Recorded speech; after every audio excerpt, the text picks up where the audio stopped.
Karena BBLR ini bisa jadi terjadi pada bayi-bayi yang lahir belum cukup bulan, yaitu prematur. Bisa juga nanti bayi ini lahir dalam kondisi umurnya lebih dari 37 minggu karena kekurangan gizi bisa terjadi. Maka BBLR bisa terjadi setiap saat. Tapi pada umumnya BBLR akan terjadi pada bayi-bayi yang prematur.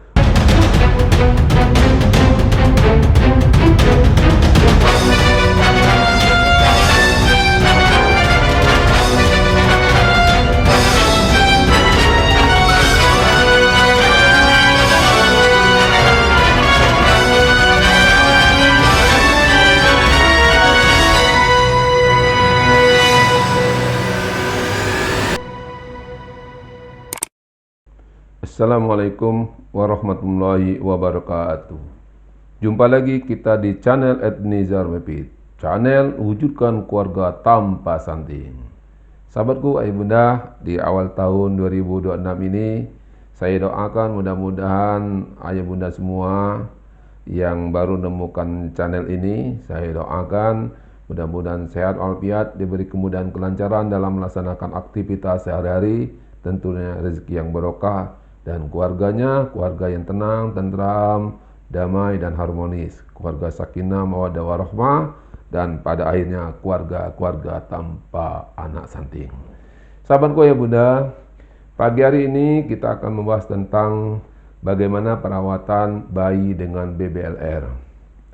Sahabatku ya bunda, BBLR itu adalah bayi berat badan lahirnya rendah. Standarnya yaitu 2.500 gram. Namun karena kondisi dalam perawatan selama kehamilan kurang optimal, banyak faktor-faktor risiko yang lain, diantaranya adalah status gizi dalam rangka mencegah stunting ini, maka tak terkendali dengan baik, maka bayinya lahir dalam keadaan BBLR. Untuk itu sahabatku ayah bunda, sebelum kita mulai, kita bahas bagaimana dan mengapa BBLR ini, kita persilakan dulu yang satu ini numpang lewat.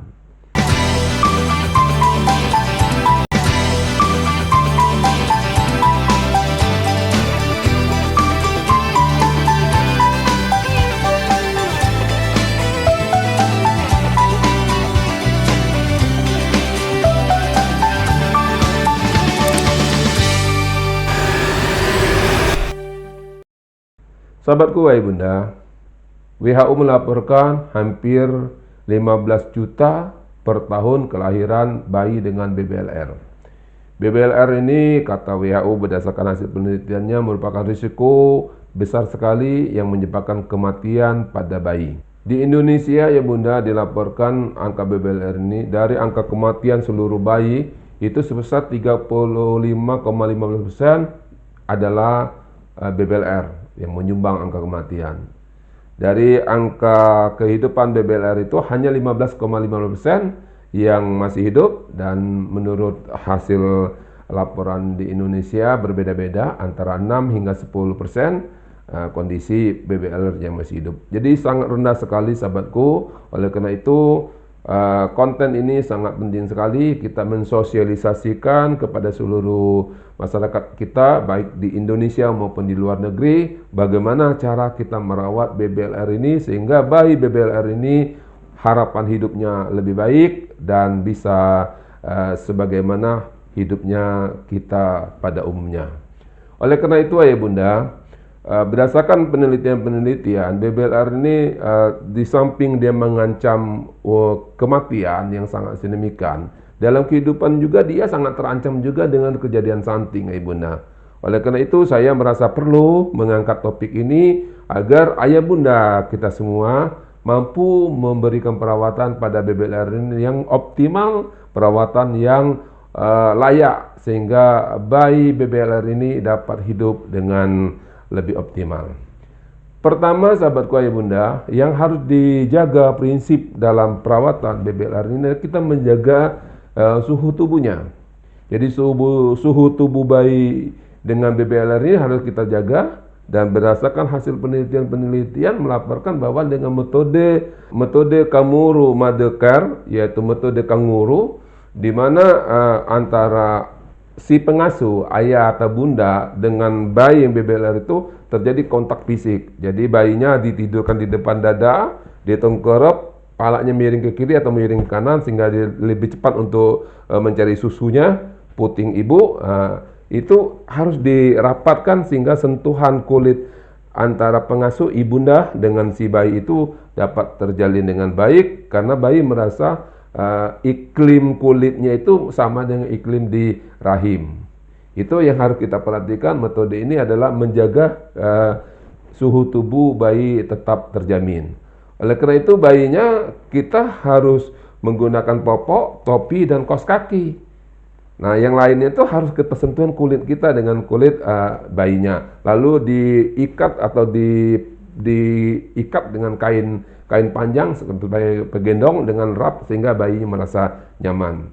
Nah, apabila berat badan bayi ini sudah mencapai 2.500, maka metode ini direkomendasikan tidak dilanjutkan lagi. Itu yang pertama ya Bunda.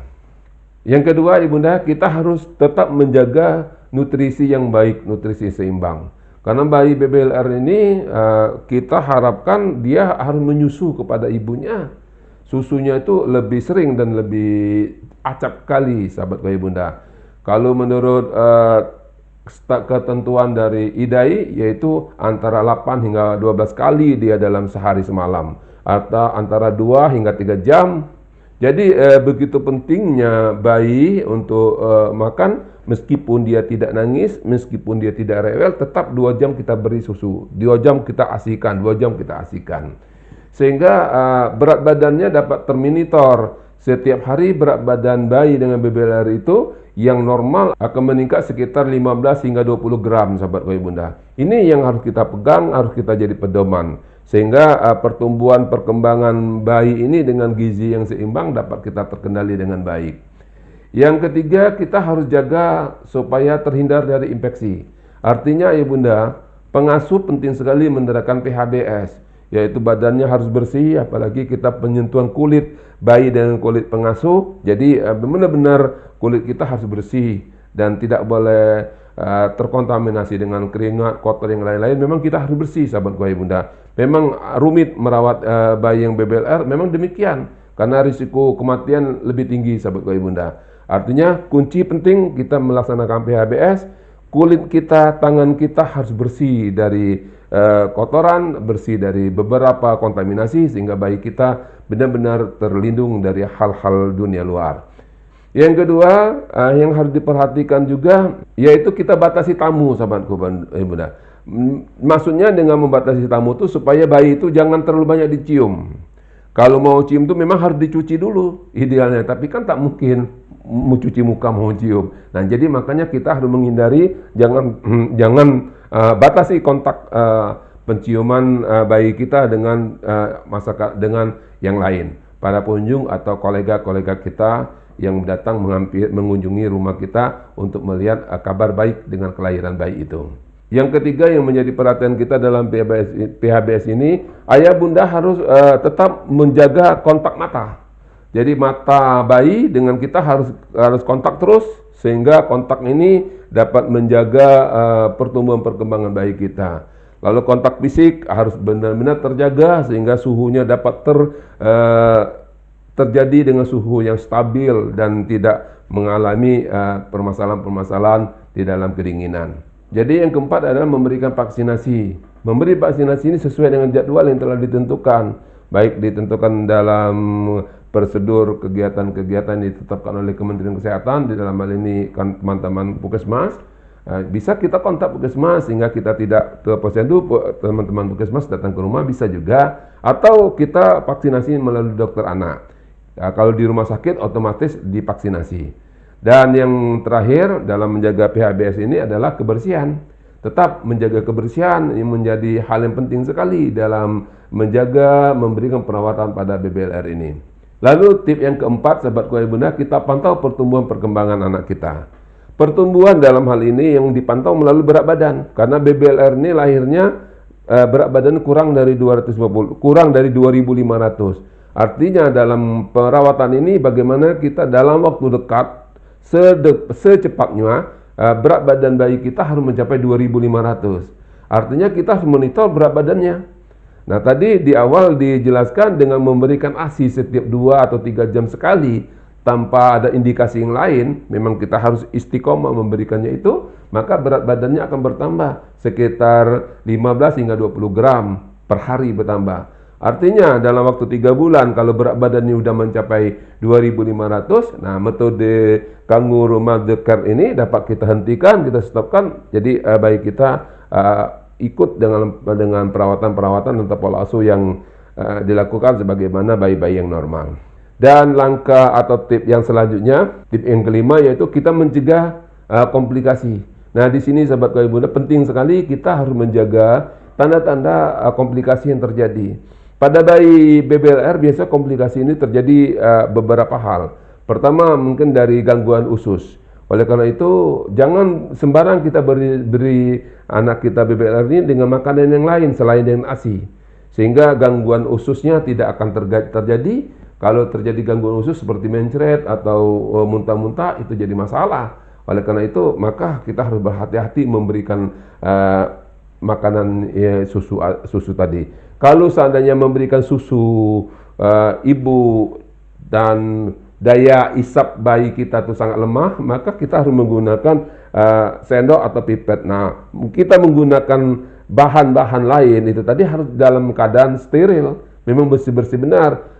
Gelasnya kita cuci, sendoknya kita cuci, dan kita rendam dengan air hangat, baru kita ambil air susunya. Untuk pengisap air susu pun harus kita jaga, harus steril yang baik, yang benar, sehingga benar-benar terjamin kesterilitasnya, sehingga tidak akan mengganggu sistem usus pada bayi atau anak kita yang BBLR. Yang kedua, kita harus antisipasi gejala-gejala lainnya dalam rangka komplikasi inilah adalah tanda sesak napas, apnu. Nah, jika bayi kita mengalami sesak napas atau berhenti bernapas, maka kita harus segera merujuk ke dokternya, dokter anak dalam hal ini. Kalau di rumah sakit kita segera lapor ke perawat jaganya. Yang ketiga adalah kondisi mata. Karena komplikasi dari BBLR ini adalah gangguan dari matanya, makanya kita harus mempertahankan kontak mata dengan anak kita, dan kita lihat kondisi-kondisi matanya. Apabila ada hal-hal yang tidak diinginkan atau tanda-tanda dini segera kita deteksi dengan baik, maka ini harus kita laporkan.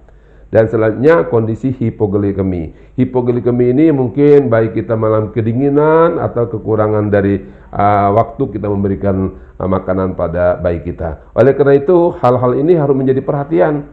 4 hal ini memang benar harus menjadi perhatian bagi ayah bunda sebagai pengasuh bayi BBLR ini, sehingga bayi BBLR kita ini akan tumbuh kembang sesuai dengan harapan kita dengan normal. Sehingga dalam waktu singkat, kira-kira 2 hingga 3 bulan, berat badannya mencapai 2.500, insya Allah bayi kita akan tumbuh sehat dan bugar. Selanjutnya ya bunda, yang harus kita perhatikan juga pada tip ke-6 ini, kita mencoba untuk memberikan stimulan pertumbuhan perkembangan deteksi dini. Jadi kita harus melatih kontak matanya, kita harus latih supaya anak kita bisa melihat kiri dan kanan. Senyumnya kita latih bagaimana dia bisa memberikan respon senyum.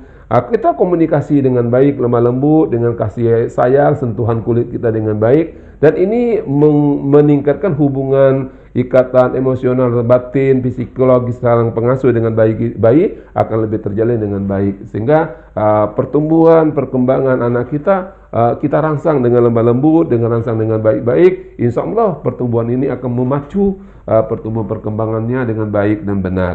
Oleh karena itu maka kita harus melakukan latihan-latihan deteksi tumbuh kembang ini dengan baik, sahabatku bunda.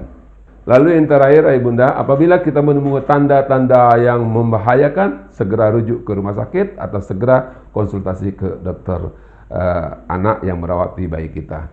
Ini sahabatku 7 tip atau 7 langkah dalam rangka perawatan bayi dengan BBLR. Mudah-mudahan kondisi-kondisi ini dapat memberikan pencerahan bagi kita, dan anak-anak dengan BBLR ini akan semakin lama harapan hidupnya semakin tinggi. Karena BBLR ini bisa jadi terjadi pada bayi-bayi yang lahir belum cukup bulan, yaitu prematur. Bisa juga nanti bayi ini lahir dalam kondisi umurnya lebih dari 37 minggu karena kekurangan gizi bisa terjadi, maka BBLR bisa terjadi setiap saat. Tapi pada umumnya BBLR akan terjadi pada bayi-bayi yang prematur. Dengan Kasana ini memberikan wacana bagi ayah bunda muda untuk mengantisipasi, mempersiapkan generasi-generasinya supaya benar-benar tumbuh kembang dengan baik, dengan sehat optimal. Kesempurnaan itu memang milik Allah Subhanahu wa taala. Wallahu ya'lamun wa antum la ta'lamun. Namun dengan upaya kita melakukan latihan-latihan sejak dini, sejak balita, kita pupuk, kita bina agar balita-balita kita cerdas, tentu orang tuanya hebat dan keluarga tanpa sanding. Buah salak masak di tengah hutan, mohon maaf jika tutur kata saya kurang berkenan. Ketupat di belah empat, semoga bermanfaat. Kula am wa antum bi khairi wa wassalamualaikum warahmatullahi wabarakatuh.